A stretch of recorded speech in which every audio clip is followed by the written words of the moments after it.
സംസ്ഥാനത്ത് ഇന്നും നാളെയും താപനില മുന്നറിയിപ്പ്. 9 ജില്ലകളിൽ യെല്ലോ മുന്നറിയിപ്പ് നൽകി കാലാവസ്ഥാ നിരീക്ഷണ കേന്ദ്രം. വരും ദിവസങ്ങളിൽ ചൂട് കൂടാനാണ് സാധ്യതയെന്നും അധികൃതർ അറിയിച്ചു. കൊല്ലം, ആലപ്പുഴ, പാലക്കാട് ജില്ലകളിൽ 37 ഡിഗ്രി സെൽഷ്യസ് വരെയും, തിരുവനന്തപുരം, കോട്ടയം, എറണാകുളം, തൃശൂർ, കോഴിക്കോട്, കണ്ണൂർ ജില്ലകളിൽ 36 ഡിഗ്രി സെൽഷ്യസ് വരെയും താപനില ഉയരാം. സാധാരണത്തേക്കാൾ 2 മുതൽ 4 ഡിഗ്രി സെൽഷ്യസ് വരെ താപനില ഉയരാനും സാധ്യതയുണ്ട്. ജില്ലകളിലെ ഉയർന്ന പ്രദേശങ്ങളിലൊഴിച്ച് മറ്റിടങ്ങളിലെല്ലാം ചൂട് വർദ്ധിക്കാൻ സാധ്യതയുണ്ട്.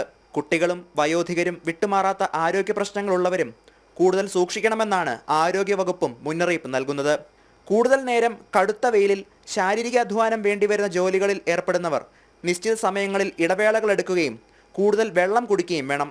ഗർഭിണികളായ ജീവനക്കാർക്കും ആരോഗ്യ പ്രശ്നങ്ങൾ നേരിടുന്നവർക്കും പ്രത്യേക ശ്രദ്ധ നൽകണമെന്നും ആരോഗ്യവകുപ്പ് അറിയിച്ചു. നേരിട്ട് സൂര്യാഘാതം ഏൽക്കാൻ സാധ്യതയുള്ള പകൽ 11 മുതൽ 3 മണി വരെയുള്ള സമയങ്ങളിൽ ജോലി ചെയ്യുന്നവർ പ്രത്യേക ജാഗ്രത പുലർത്തണമെന്നും അധികൃതർ അറിയിച്ചു. ജനം, തിരുവനന്തപുരം.